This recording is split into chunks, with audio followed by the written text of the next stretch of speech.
आपको SC/ST act में भी एंटीसिपेटरी बेल मिल सकती है।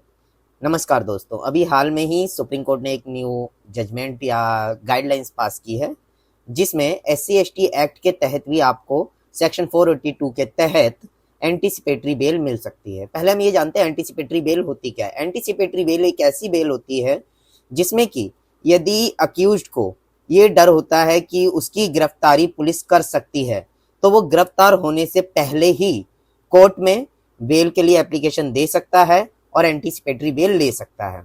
पर SC/ST एक्ट में एक प्रावधान था जिसमें कि आपको एंटीसिपेटरी बेल अलाउ नहीं करी जा सकती थी, यानी कोई डिस्ट्रिक्ट कोर्ट आपको या सेशन कोर्ट आपको एंटीसिपेटरी बेल नहीं दे सकता। पर हाल में ही सुप्रीम कोर्ट ने इस चीज को माना और कहा कि SC/ST एक्ट में भी आपको एंटीसिपेटरी बेल सेक्शन 482 के तहत मिल सकती है।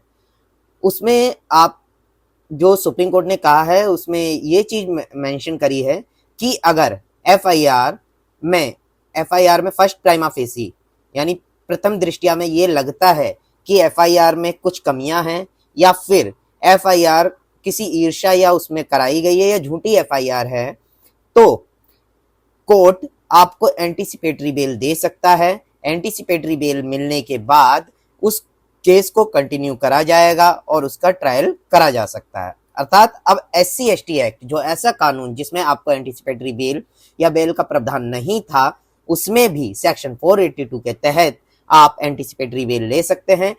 पर उसकी टर्म एंड कंडीशन है कि कोर्ट को फर्स्ट प्राइमा फेसी एफआईआर से ऐसा लगना चाहिए कि इस केस में जो अपराध है SC/ST एक्ट के तहत आता भी है या नहीं।